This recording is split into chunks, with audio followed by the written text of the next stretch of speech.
자, 오늘 살펴볼 내용은 AD보드 구성 중요 소자입니다. 구성 중요 소자.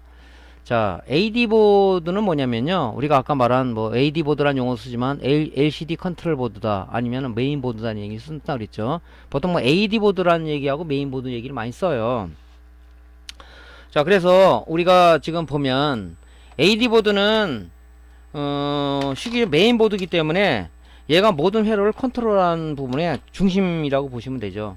중앙통제소다 이렇게 보시면 될 것 같습니다. 이게 뭐냐면 그래픽 카드로 받은 영상 정보를, 영상 신호를 패널이 인식할 수 있는 신호를 LVDS 신호로 변환하는 1차 영상 변환을 하는 그런 보드입니다. 이거.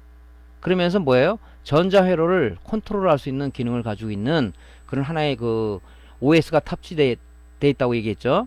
그런 보드를 얘기하는 겁니다. 그래서 굉장히 중요한 역할을 하죠. 또 그 안에 중요 소자로서는 우리가 스케일러라는 게 있는데 그림에서 잠깐 보면요, 요 부분이 지금 스케일러이지 않습니까? 스케일러, 여기 스케일러예요. 요렇게 생겼습니다. 그래서 이 그래픽 카드로 여기 정보가 일로 들어온단 말이죠. 그러면 그냥 신호가 가는 게 아니라 스케일러를 거쳐서 여기서 패널이 인식할 수 있는 LVDS라는, 그죠? 또 신호 형태로 바꿔서 여기서 1차 변환을 하는 거죠. 신호 형태로 바꿔서 이 신호가 어디로 들어가냐?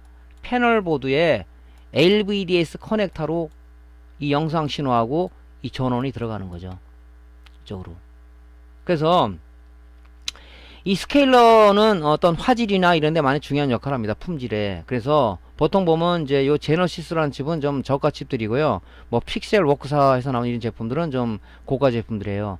얘가 화면 어떤 화질을, 어떤 그 선명도를 구성하기 때문에 그런 이 스케일러도 좋은 스케일러를 쓰냐 아니면 저가를 쓰냐에 따라서 모니터가 고급이냐 아니면 저가냐를 나눌 수가 있죠. 그리고 이게 열이 많이 나요. 그래서 이 방열판이 고급 제품들이 이게 방열판 히트싱크가 붙어 있는데 보통 뭐 이게 안 붙어 있습니다. 보통. 그래서 우리가 뭐 일부러 열이 나면 이 히트싱크를 사다가, 그죠?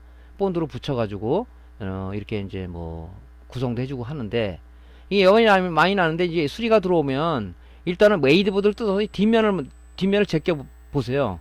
그러면 열이 많이 났으면 이 뒤에 이게 열화가 많이 돼 있어요. PCB들이. 그러면 걔는 그냥 여러분들이 버리시는 게 좋을 것 같아요. 왜냐면 열화가 됐다는 얘기는 비록 칩은 이 스케일러는 이렇게 돼 있지만 안에 복잡한 이런 회로드로 구성되어 있다고 그랬죠. 그 소자 일부가 이미 진행성으로 일단 불량이 생기고 있다는 걸 아시면 돼. 그래서 열화가 된 것들은 보통 보면 우리가 교체해 주는 게 좋다. 그래서 AD 보드 같은 경우는 뭐 가격이 뭐 이렇게 뭐 DVI, RGB, 뭐 사운드 포트 이렇게 있는 것은 가격이 좀 비싸지만은 뭐 사운드가 없는 이런 그 AD 보드는 그렇게 비싸지는 않은 것 같아요. 근데 이제 교체하는 게 사운드까지 있다 그러면 뭐 같은 제품을 해줘야 되니까. 그래서 꼭 같은 제품을 구할 수는 없겠죠. 없으면 우리가 개조를 하면 되니까. 그죠? 왜? 여기서 이 립스보드로 가는 선들을 다 따주고 뭐 OSD 가는 거 틀리니까 다 그걸 우리 해서 이렇게 선으로 연결해 주면 되니까. 그래서 이제 보통 그렇게 해서 개조를 합니다. 그래서 AD 보드에서 굉장히 중요한 소자는 뭐냐면 이 스케일러예요. 스케일러. 얘가 받은 영상 정보를, 데스크탑에 그래픽카드 받은 영상 정보를 여기서 1차 변환을 하는 거잖아요. 무슨 신호로? LVDS라는 신호로 변환해주는 중요 소자입니다. 예. 그래서 이 스케일러는 굉장히 중요하죠. 근데 이 다리가 보면 이게 QFP 타입으로 돼 있어요. QFP 타입은 뭐라 그랬죠? 리드가 사방으로 바깥으로 뻗은 우리 IC를 QFP 타입 IC라고 얘기한다 그랬죠. 이 다리가 많다 보니까 이 열이 나면은 이게 냉납이 발생이 되는 경우가 있어요. 이게 다리가 굉장히 적잖아요. 이게, 그죠? 그래서 이제 뭐 예전에는, 뭐 지금은 그런 게 없는데, 예전에는 여기다가 무조건 그냥 그 납을 도포해 가지고, 그죠? 그 다음에 솔더웍으로다가 납을 빨아들인다. 솔더웍은 납 흡착 심지라고 얘기했죠. 납을 빨아들이는 거. 그렇게 하거나 아니면은 여기다가 프락스를 다 양쪽에다 발라가지고 열풍기로 쫙 한번 쪼여줍니다.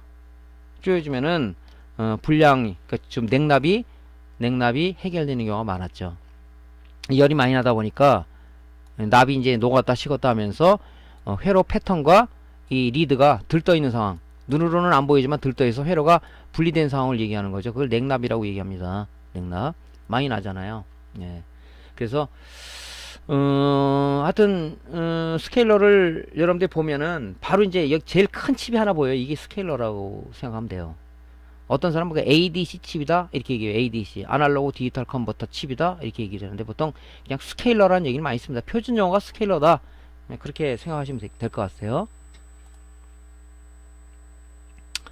자, 요 안에 이제 MCU라는 게 있어요. MCU는 뭐라 그랬죠? MCU는 전자회로를 컨트롤하는, 즉 펌웨어, OS가 들어있는 그런 칩이라고 얘기했죠. 보통 EO라는 숫자로 나가요. EO 뭐 LV 뭐 EO XX 뭐나 이 EO로 나가는 게 이게 바로 롬입니다. 롬. MCU의 MCU. MCU라는 칩이에요. 요 안에 뭐가 들어있어요? 펌웨어. 즉 쉽게 얘기하면 뭐 이해 쉽게 해야 되면 OS가 들어있는 거죠. 그걸 우리가 OS 버튼을 통해서 얘를 컨트롤하는 거죠. 전자회로를 컨트롤하는 이 프로그램, 연산 프로그램도 이 안에 들어가 있는 겁니다. 이 안에. 그래서 EO라는 표시로 되어 있습니다. 다리는 이 8개가 나와 있는데요. 이 다리 핀에 대해서는 역할은 나중에 AD보드 상세에 들어가서 말씀드릴게요. 이 구성이 이렇게 되어 있어요. 그래서 모든 전자제품에는 이 MCU가 다 있습니다. 세탁기, 전기밥솥, TV 뭐 이런 것들은 다 이 MCU라는 게 있어요. 우리가 비통 뭐 전기밥솥에 야 취사를 해라 보온을 해라 버튼을 누르면 걔가 그냥 동작되는 게 아니라 이 마이커머로 들어가서 이 폼에 의해서 연산해서 야 온도를 좀 야 보온을 해래 온도 좀 적당한 온도로 해 밥을 해래 야 온도 몇 분 동안은 급격히 올리고 얼마 지나면 온도를 좀 내려서 뭐 뜸을 좀 들여 세탁기를 뭐 헹굼을 했어 야 모터를 갖다가 좌로 6번 우로 5번 그런 거를 갖다 얘가 다 컨트롤 한단 말이죠. 그래서 굉장히 이 MCU, 마이크로 컨트롤 유니트는 중요한 거다. 쉽게 얘기해서 작은 그 컴퓨터다 보시면 돼. 이거를. 근데 이 펌웨어가 문제가 되면요. 어떤 기능이 안 먹혀. 아까도 얘기했지만은 온 버튼을 눌렀더니 도대체 먹히질 않아. 어? 파워 버튼 눌러야, 그죠? 전원도 들어가고, 그죠?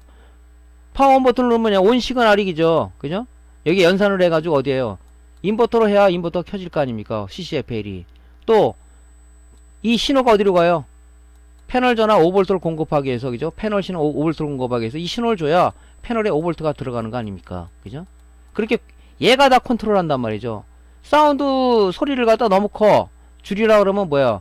사운드 버튼 비록 눌렀지만 우리가 일로 들어가서 얘가 연산해서 사운드 칩으로 전달을 해주는 거지, 이쪽으로. 그런 역할을 해주는 게 MCU다. 굉장히 중요하죠. 그래서 이 펌웨어가 분량이 의외로 좀 많아요. TV 쪽도 마찬가지고 모니터 쪽도 그래요. 그래서 이 롬이 나갔을 때 롬 파일 걸려면 여러분들 무지하게 애로사항 겪고 있죠. 달라고 그래도 안 주고 있는데도 아이, 내가 그러지 롬 파일 있지 그러면 분명히 있는 거 아는데 안 줘. 야 이 치사한 자식아 그래 잘 먹고 잘 살아라 그런다. 아 없어. 이 기술 세계라는 게 보면 참 공개를 안 하려고 그래요. 뭐 서로 경쟁을 해서 그런가? 근데 뭐 그게 공개 안 하려고 해서 안 해집니까? 요즘 유튜브라든가 무슨 매체들이 많은데 이제 공개가 안 될 수가 없잖아요. 이 롬 파일을 갖고 그렇게 인쇄해 구시는 분들 많더라고. 그 여러분들 아쉬운 소리 하지 마시고요. 여러분들이 여러분들 수리 들어오거나 아니면 뭐 여러분들 갖고 있는 모니터라든가 뭐 지인이 좀 봐달라고 하는 그런 모니터가 오면요. 무조건 이 AD보드에 있는 롬 파일을 여러분들이 빼세요. 빼시는데 특별한 장치가 좀 필요하죠. 자 여기 이제 하나 들어왔어 수리가. 그러면 여기 들어있는 롬에 대한 요 MCU 펌웨어를 내가 빼내야 되는데 그죠? 그냥 뺄 수 없잖아요. 예전에 롬라이트라는 게 있었는데 롬라이트는 얘를 떼야 된단 말이에요. 그죠? 떼야 되는데 그럴 수가 없잖아요. 그래서 요즘 ISP라는 게 나와 있어요. ISP. 한번 제가 실물을 보여드릴게요.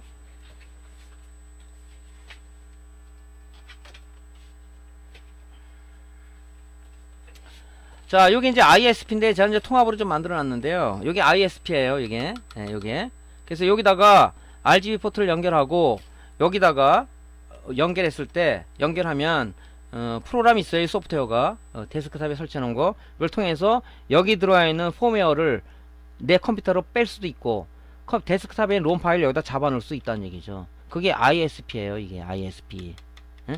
인 시스템 프로그래머 해가지고 얘가 그 역할을 하는 거예요.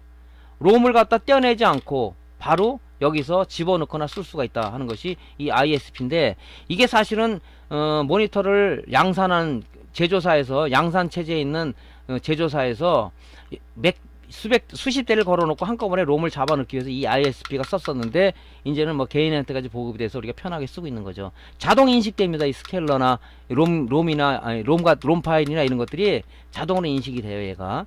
그래서 요런 거 있으면은 여러분들이 편하죠. 이게 지금도 막 가격이 많이 내려서 비싸진 않을 것 같아요. 요거는 꼭 필요한 우리 갖고 있는 지그가 아닌가 이게 생각이 돼요. 근데 아까 내가 롬 파일이 뭐라 그랬어요? 여기 SOP 8핀 타입의 요런 롬인데, 요게 225 액세스 모로 나간다 그랬죠? 이게 없는 게 있어요. 어떤 사람이 그런 얘기를 하더라고. 아무리 봐도 그때 뭐 225로 나가는 게 MCU라고 했는데 아무리 쳐도 없습니다. 없죠. 당연히 없는 게 있습니다. 왜냐면 요즘 뭐라고 얘기했죠? 제가 말씀드릴 때 요즘 그 모든 그 전자 회로들이 좀 집접화돼 가고 있다고 그랬죠? 집접화. 그러다 보니까 모든 게 통합이 돼 있어요. 그래서 요게 지금 없고, 요 MCU 안에, 스케일러 안에 MCU가 통합되어 있는 원칩 스케일러라는 것을 많이 씁니다, 요즘은. 이런 것 같은 경우는 ISP 지그를 쓸 수밖에 없단 말이죠. 그래서 굉장히 지금 그런 추세로 가기 때문에, 여러분들이 만약에 이걸 수리를 한다? TV 쪽을 한다? 그런다면 저 ISP 지그는 꼭 필요해요. 자, 이해되셨죠? 그래서 이 롬 파일을 여러분들이 스스로가 이제 뭐 어떤 사람이 이제 뭐 지인 거라든가 아니면 수리 들어온 거 같다가, 저도 이제 뭐 게을러서 이걸 뭐 카피도 안 하고 그러는데 나중에 후회가 되더라고. 예, 후회가. 왜 후회가 되냐면, 저 이제 모텔 쪽에 모니터 수리를 많이 하는데, 우리 뭐 거래처가 몇 군데 있어요. 모텔 쪽에 이제 고장이 나서 사장님이 하나 달랑 하나 들고 왔어. 딱 보니까는 이 롬 분량이야. 근데 그 모델에 대한 롬 파일을 내가 안 갖고 있는 거예요. 폼웨어를 안 갖고 있는 거예요. 그래서 가고 나서 보니까 빨리 뭐 객실에 요즘 뭐 컴퓨터가 없으면 손님들이 안 온다면요, 잠을 가다 집에서 여관에서 잠을 자. 근데 그 우스갯소리도 하는데, 그 요즘은 데스크탑 PC가 좀 사양도 좋고 그래야 또 이 모텔 같은 데 많이 들어온다 그러네요. 그래서 바로바로 안 설치 안 해놓으면 안 되니까 자기가 스페어가 없다 그러더라고. 근데 롬 파일 분량이야. 그래서 롬을 가진 게 없더라고. 친구 녀석에 전화했더니 없대. 죽어도 없대. 잘났다. 그러고 이제 그 사람한테 전화를 했죠, 사장한테. 나 롬 파일, 이제 롬이 아니라 뭐 이 안에 있는 어떤 데이터가 없어서 그러는데, 죄송하지만 모니터 그 객실에 있는 거 하나만 좀 갖고 오시면 안 되겠어요 했더니, 이 사장님 뭐 그거 알아서 하지, 그거 갖고 오냐고 막 승질을 내더라고. 죄송하지만 제가 그 데이터를 안 갖고 있습니다 했더니만, 어쩔 막 불평말 막 하더라고. 근데 뭐 며칠 있다가 그 아드님이 갖고 왔더라고요. 그래서 걔를 이제 적출해가지고 ISB를 통해서 롬 파일 적출해가지고 해서 이제 수리해준 경험이 있는데, 그런 이제 불편함을 겪는 거예요. 그러니까 여러분들이 이제 좀 시간이 되면 좀 게으름을 피지 마시고 연결해가지고 개인 모니터에 있는 요 안에 있는 폼웨어를 내 컴퓨터에다가 저장을 해서 갖고 있으면은 여러분들이 그런 상황을 맞이하지 않겠죠. 근데 할 때 중요한 건 뭐냐면, 롬 파일을 카피할 때, 그 ISP직으로 카피할 때는요, 하나 중요한 게 하나가 있어요. 요 AD 보드 모델명도 중요해요. 그 모델명을 적어 놓고 요 사진, AD 보드의 사진을 하나 찍으세요. 요 전체를 찍어가지고 롬 파일하고 같이 폴더를 하나 만들어서 저장해 놓으면, 왜냐면 똑같은 AD 보드가 들어갔으라는 보장은 없잖아요. 그러니까 그런 그 방식을 써서 저장해 놓으면 나중에 유용하게 써먹을 수 있습니다. 롬 파일 때문에 참 이런, 근데 지금 뭐 카페 인전에 뭐 들어가 보니까 거기는 뭐 롬 파일 좀 주세요, 거의 묵묵부답인 경우가 많더라고. 몰라, 네가 알아서 해. 그런 건지 모르지만 그 왜 있으면서 하나 주면 얼마나 고마움 느낄까요? 근데 그렇게 안 하더라고. 하여튼 저도 옛날에 다른 카페에 있어서 롬파일에서 하면은 정말 너무하더라고. 안 주더라고요. 왜 그런지 모르겠어. 연 먹어라 그런 건지 뭐 알아서 하라는 건지 모르겠지만, 있으면 좀 도와가면서 살면 얼마나 좋을까요? 그거 돈 드는 것도 아닌데. 근데 참 자기만의 노하우를 지키려는 그런 장인 정신이 없어서 그런 게 아니야. 이 쟁의 근성을 가져서 그래요. 우리나라 사람들이 보면 이 장인 정신을 가져야 되는데, 쟁의라는 것은 오로지 남한테 안겨준 나한테 노하우를 해서 누가 나의 노하우를 범접 못하게, 그런 게 있어서 그러는 것 같아요. 좀 줄 건 좀 주고 서로가 공유하면 좋을 텐데 아쉽습니다. 정말 저도 이 기술 세계에 있는 사람이지만. 자, 그래서 이제 그런 부분이 있다. 원칙 스케일러. 이 2호로 나가는 게 없습니다 하고 또 태클 걸지 마시고, 그거는 요즘은 이제 전부 다 추세가 집중하니까 스케일러 안에 MCU가 포함되어 있구나. 원칩 스케일러네. 그리고 ISP로 하시면 되겠죠. 자, 이게 MCU입니다. MCU. 전자회로를 컨트롤하는 놈이다. 이게. 자, EPROM. 들어봤나요? EPROM? EPROM. EPROM은 뭐냐면요. 이렇게 생각하세요, 여러분들. 옛날에 CRT 모니터를 써봤나요? 브라운관 같은 큰 모니터. 캐소드 레이 튜브라 그래가지고, 이 브라운관, 이 뒤가 굉장히 큰, 아주 엄청나게 등치큰 그런 그 CRT 모니터를 보셨을 거예요. TV 같이 생겨, 옛날 TV. 그 TV 모니터를 사게 되면은 거기에 이 디스켓이 한 장 들어있었어요. 그게 뭐냐? 모니터 드라이버라는 디스켓이 하나 들었어요. 우리가 프린터를 사거나 사운드 카드를 사거나 아니 메인보드를 사면 그 안에 CD가 들어있죠. 드라이버 CD가. 왜? 운영체제라는 놈은 내가 자기 입에 붙어있는 모든 이런 애드온 카드들은 인식을 못해요. 난 몰라. 하지만 드라이버를 했을 때, 즉 윈도우라는 플랫폼 하에서 드라이버를 설치했을 때, 그래픽카드 달려있어? 내가 작동시켜줄게. 사운드? 알았어, 내가 소리 들려줄게. 이런 식으로 작동하는 거지. 어떤 사람은 그러더라고요. 우리 집에 가끔 이제 데스크탑을 뭐 인터넷에 샀대. 인터넷에서 프리도스 제품이 많죠. 이거 왜 소리가 안 나요, 이거? 나 다 설치했는데. 뭐 설치했어요? 운영체 설치했대. 그럼 다 되는 거 아니냐고. 그 안에 들어있는 드라이버가 있는데, 그 사운드 드라이버 설치해 주셨습니까? 그게 뭐냐? 모르시더라고. 그 운영체제 자체에서는 그 사운드가 카드가 있는지, 그 사운드 칩이 여러 가지 종류이기 때문에, 물론 뭐 되는 것도 있지만, 안 되는 것은, 메이커에서 제공해준 드라이버 CD를, 운영체제 플랫폼 하에 설치해줘야, 운영체제가 이제 동작을 시켜주는 거죠. 그 옛날에는 이제 모니터를 사면 모니터 드라이버가 하나 들어있었단 말이죠. 그걸 설치해주면 그때서 모니터가 인식을 하는 거지. 그렇게 되다 보니까 전자산업 발달로 인해서, 야, 모니터 드라이버 주지 말고 LCD로 가면서 이 EPROM이라는 이 칩 안에다가 쉽게 말해서 모니터 드라이버를 하나 내장을 시켜놓은 거예요. 여기다가. 이게 보면 뭐 24C, 이건 또 24로 나가요. 24C16, 뭐 24C, 뭐 12, 뭐 이런 식으로 나가요. 24로. 요게 이제 EPROM이라는 뜻이에요. 이게 EPROM. 삼성 거는 일단 24 이렇게 안 나오고 뭐 다른 또 숫자로 나가요. 근데 이 메이커에서는 이 표준을 안 쓰고 뭐 그거를 그렇게 해서 생산해서 한 건지 모르겠지만, 보통 우리가 사는 B메이커 제품이라든가 이런 것들은 전부 다 24C16, 24C 뭐 12, 뭐 18 이런 식으로 나가는데, 앞에 24 쪽으로 나갑니다. 24. 이게 EPROM이에요. 그 안에 모니터 드라이버가 들어있다고 보시면 돼. 그래서 우리가 컴퓨터 부팅을 하게 되면 이 EPROM하고, 그죠? 그래픽카드하고 서로 교신을 하는 거예요. 서로 왔다 갔다. 야, 나 이런 모니터야. 나 해상도 여기까지 구현할 수 있어. 여기 해상도 맞춰. 그러면 이제 그래픽카드가 이제 신호를 보내주면 얘랑 서로 교환을 해서, 그죠? DDC라는 프로토콜에 의해서 이 EPROM 안에는 EDI라는, 여기 보면 EDI라는 게 있죠. EDI라는 정보가, 이게 모니터 드라이버예요. EDID 정보가, 그죠? DDC 프로토콜을 통해서 서로 교신을 하는 겁니다. 그래픽카드하고. 그래서 난 이런 모니터야. 그래픽카드 알았어. 나 그 해상도 구현해 줄게. 하는 쪽으로 우리가 이 동작이 되는 거다. 이게 EPROM이라는 얘기, EPROM. 이것도 분량이 좀 많이 나요. 왜냐면 이 두 가지 타입이 있습니다. 이 MCU가 있고요. MCU가 있고, 여기 EPROM이 이렇게 단독으로 존재하는 게 있어요. 그럼 이 MCU에 있는 내용 일부를 갖다가 여기 카피해 놔가지고 쓰는 게 있고, 얘가 아니라 단독으로 이 모니터에 대한 드라이버를 단독으로 이렇게 DDC, EDID 정보를 갖다가 등록되어 있는 게 있어요. 그러면 얘를 EPROM이 고장나서 간다 그러면은, 일단 갈기 전에 여기 있는 데이터를 그 ISP 직을 통해서 내 컴퓨터에 받아놨다가 이 롬을 붙이고 여기다 다시 갖다 부어줘야 돼요. 그런 모니터가 있습니다. 안 했다? 화면이 안 나오겠죠. 예. 쉽게 얘기해서 뭐냐면요, 우리 메인보드를 보면요. 잠깐 설명을 좀 드린다면, 이게 메인보드 얘기할 그 단계는 아닌데, 메인보드를 보면,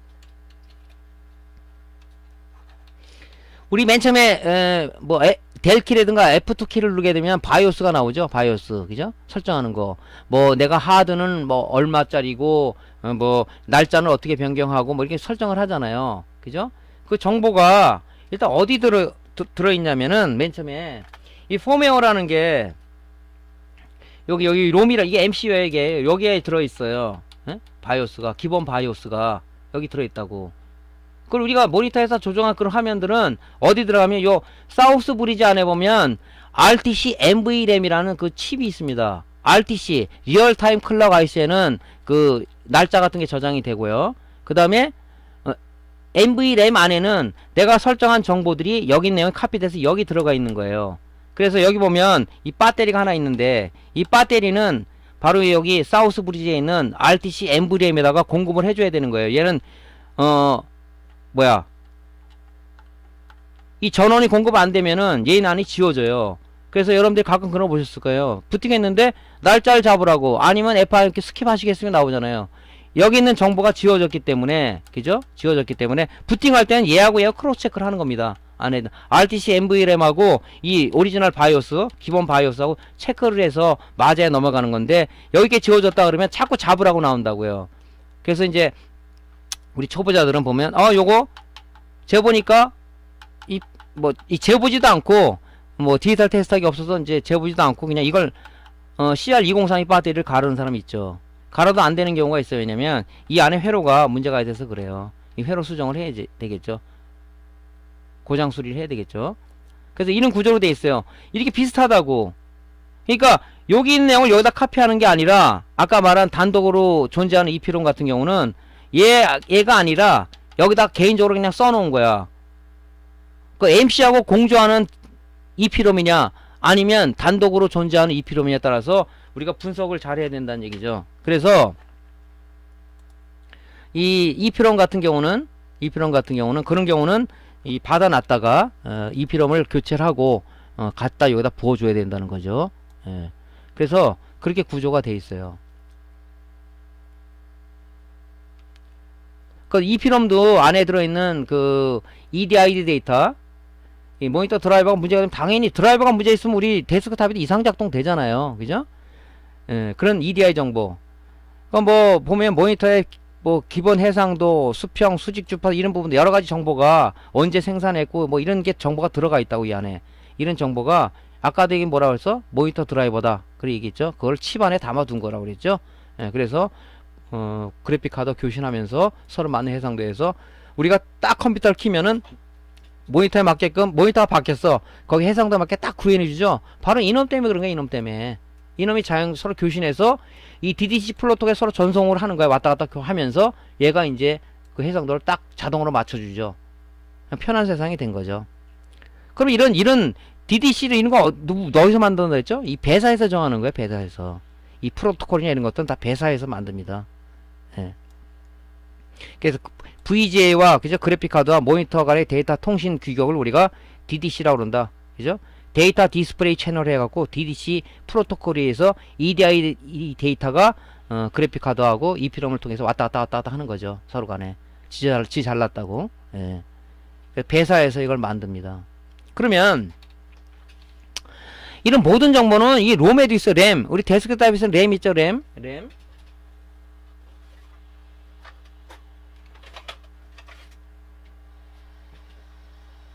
이 램에도 보면은 그런 이 정보들이 담아있는 게 있어요. 그게 문제가 되면은 메모리가 인식을 못하고 메모리가 불량이 났다고 보통 보는 건데 여러분들이 잘 모를까서 하나만 좀 설명을 드릴게요.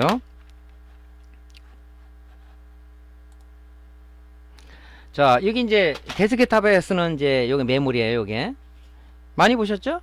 요즘 DDR4까지 나왔는데 요 메모리인데 지금 여기 보시는 게 요게 모듈램이죠. 모듈램.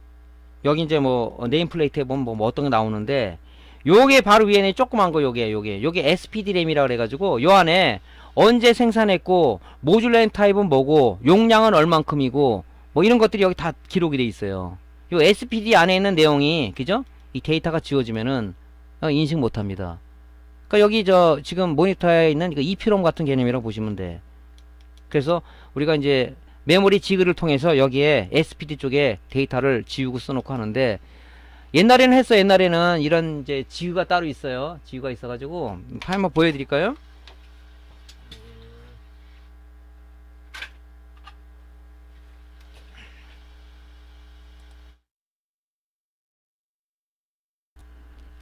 자, 이런 식으로 이런 지그가 있어요.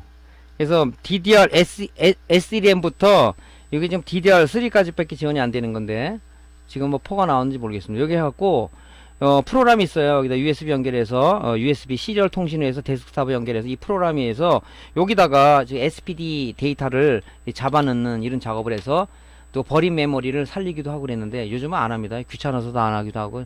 아니 그냥 요즘에 그냥 뭐 해요 그걸. 이런 또 이 지그들이 있습니다. 이게 다 이 물 건너서 온 건데 참 잘 만들어요. 이런 거. 이렇게 지금 요 SPD 데이터를 여기다 쓰는 이런 지그도 있습니다. 이런 거 처음 보시죠? 예. 이 수리를 하다 보니까 이게 뭐 하면 자꾸 살라고 그래. 이 버릇 고쳐야 되는데, 요번에도 제가 알리에다가 몇 개 또 주문해 놨는데요. 이거 고쳐야 돼요. 여러분들 이거 수리 지금 입만하신 분들 장비 욕심 내면 안 돼요. 꼭 필요한 것만 사세요. 그래서 이 자꾸 사게 되더라고. 사가지고 잘 쓰면 되는데 그냥 처박아 놓고 쓰지도 않고 이런 경우도 많아요. 그러니까 요렇게 이제 저 SPD 쪽에 설명에 대해서 제가 이렇게 이걸 보여드린 겁니다. 자, 그래서 이제 그 EPROM은 그런 역할을 하는 것이다 하는 내용을 좀 설명을 드렸고요. 이런 서로 간에 왔다 가는 데이터, 여기 보면 이 클락이 있고 데이터가 있어요. 그죠? 이 DDC 클락에 데이터를 실어서 서로 교신을 하는 거죠. 이 DDC 프로토콜에 의해서. 그러니까 요약 보면 이런 건데, 뭐 지금 얘기한 내용이 다 축약이 되어 있는 겁니다. 크리스탈, 이 AD 보드에 보면 이 크리스탈 없어서는 안 될 존재라고 제가 분명히 얘기했죠. 크리스탈 얘기할 때 뭐라 그랬어요? 크리스탈은 제가 여러분한테 설명했죠. 크리스탈은, 자, 우리 피아노 학원에서 피아노 배울 때 메트로놈, 자 4분의 3박스 똑딱이라고 그랬죠. 또 우리 오케스트라 공연을 갔어. 오케스트라 G자, 그죠? 마스터라고 그랬죠. 마스터. 밴드 가면 밴드 마스터가 있죠. 밴드 마스터의 지휘나 행동에 의해서 모든 연주자들이 거기 맞춰서 연주를 하는 거죠. 모든 전자 소자들은 자기가 동작을 하려 그러면은 자기가 그 동작하는 주파수가 있어요. 그 주파수의 신호를 같이 그 동작 신호에 얹어서 동작을 하는 거죠. 크리스탈이라는 것은 없으면 안 되겠죠. 예. 굉장히 중요해요. 여기 보면 이 크리스탈은 AD 보드에 보면 딱 하나 하얀 게 있어요. 요거 이게 수정 발진자, 또 내지는 크리스탈 이렇게 얘기를 하죠. 예. 그래서 메인보드에는 하나가 더 있죠. 요거 말고 또 뭐냐면 클럭 제너레이터 하는 게 있어요. 왜냐면 요거에다가 요 고정 주파수를 받아서 클럭 제너레이터에서 얘를 주파수 분할을 해서 CPU가 필요한 거, 뭐 PCI 슬롯이 필요한 거, 또 사우스 브리지가 필요한 이 주파수를 분할하기 위해서 클럭 제너레이터라는 게 하나 또 들어가요. 근데 AD 보드에서는 요 12메가짜리를 주로 많이 쓰는데, 12메가 크리스탈에서 이 스케일러가 받아서 여기서 뭐 주파수 분할 하겠지, 또 뭐 필요한 거를. 요게 있어요. 요게 지금 우리가 보통 주파수 카운터라든가 아니면은 오시로스코프로 쟀을 때 이 12메가가 나와야 되는 거예요. 근데 안 나와. 당연히 안 나오면 이런 거 동작을 안 하겠죠. 얘는 하고 싶어 하는데 얘 동작 신호를 갖다 여기 가동을 시키기 위해서 이 주파수에 얹어야 되는데 얘가 죽었단 말이야. 안 되잖아요. 전압을 재니까 전압은 나와. 전압이 중요한 게 아니라고 그랬죠. 크리스탈은 발진이죠, 발진. 그래서 이제 여러분들이 이 AD 보드에서 수리할 때 자꾸 간과하는 부분이 요 크리스탈을 자꾸 간과하시는데, 요 주파수가 제대로 나오는지, 이제 오시로스코프를 지금 갖고 계신지 모르겠는데 오시로스코프에서 주파수를 한번 재보든가, 아니면은 뭐 주파수 카운터가 있으면은 참 편하게 측정을 하는데, 주파수 카운터를 저도 안 갖고 있어요. 주파수 카운터는 왜 오시로스코프로 다 주파수 측정이 가능한 거니까. 그래서 자꾸 장비 욕심을 낸다고 자꾸 얘기했는데, 저도 에이 주파수 카운터 하나 살까 하다가 안 샀어요. 그래서 알리에서 이게 카운터 제작하는 이게 아주 싼 지그가 하나 있더라고. 측정 안 됩니다 잘. 그래서 그냥 그냥 오시로스코프 쓰자 그러고 쓰는데, 예, 오실로스코프 측정하면 나와요, 이게. 예, 그래서 오실로스코프 하나만 있으면 파형 측정이 가능한 거니까. 어떤 사람 전압 나옵니다. 그런 사람 있어요. 전압이 중요한 게 아니잖아요. PWM은 중요한 게 뭐예요? 파형이잖아, 파형. FET도 왜 스위칭 파형이 중요한 거잖아요. 그래서 이 파형을 꼭 측정을 해봐야 된다 하는 얘기죠.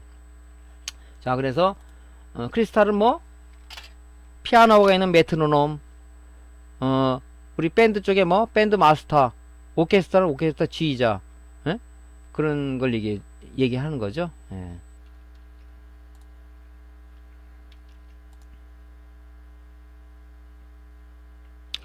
자, 패널에 대한 거는 다음 시간에 이어서 하도록 하겠습니다.